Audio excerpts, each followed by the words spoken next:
BTS of Korean pop music is making popular all over the globe. So Indian cinema is.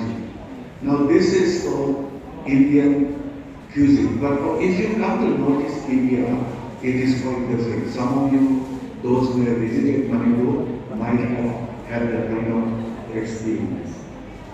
Let me just go to the picture. Now, this is about the yoga, which I mentioned. So, yoga is an example of India's cultural diplomacy through promoting wellness and mindfulness. Now, a healthy man, a healthy mind, positive mind will support a healthy man. And negative feeling, negative opinion, we don't achieve anything. So through promoting wellness and mindfulness, yoga is being inculcated. So India's contribution to yoga and meditation practices has gained global popularity. As such, Yoga Day is celebrated on June 21st in most of the global cities in the world. So in order to, respect importance, we can never forget Lord Buddha and Gandhi standing as the principal representatives of mythological epics such as Mahabharata and Ramayana. So Mahabharata and Ramayana, I am very happy to have seen Ramakien in Thailand. Because through Ramakien, though in India it is less practiced, but how it is, helping support understanding, giving the spiritual growth, positive mindset in Thailand. In India also now, though it started, but practice is being spread out all over Asian countries. So now, like Greek, Odyssey and Iliad, Ramayana and Mahabharata is not inferior. Rather, it is believed Ramayana and Mahabharata is older than, Greek, Iliad and Odyssey. Okay? Now, let us not bring about the golden bird status according to the GDP.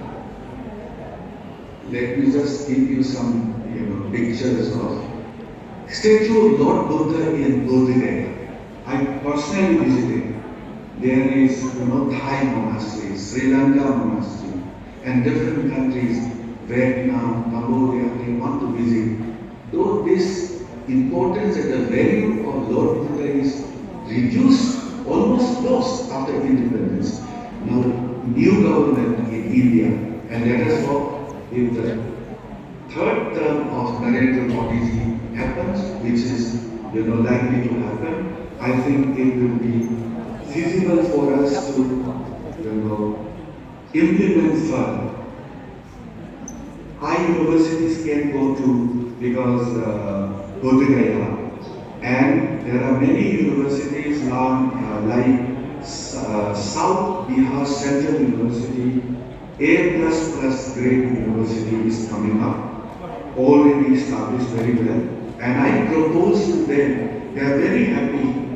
Thai friends in Surindra Rajabhat University, please initiate. They want to introduce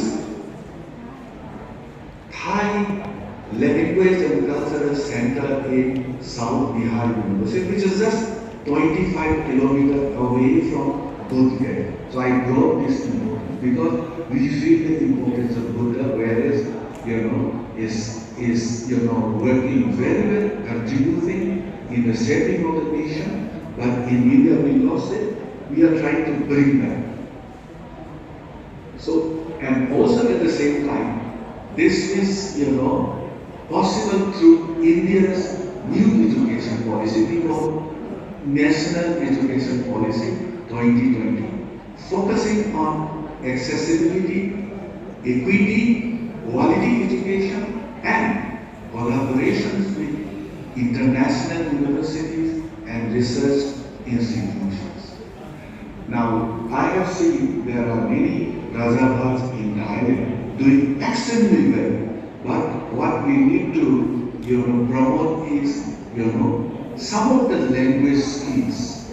Thai being a monolingual country, though India is a multilingual country, this experience of multilingual country and your experience of monolingual country can have a kind of gathering, meeting, exchange of idea, and come up with a good proposal. Thus, we can promote Thai and Indian education globally, giving exchange, giving scholarship to each other. Right now, we have Atik Thoma, who got scholarship through ICCR. He is going to present his pre-submission tomorrow for his PhD, and he got a scholarship. And thanks to Surindra Rajabhat University, because of your initiative, we could start Thai language, though it is no more, but we can reintroduce. And once Thai language is known to some of us, it will become accessible to each other. You can also learn Hindi and English through Indians.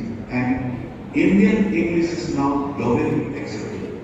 There are many Indian linguists who are globally acceptable and settled in US and different parts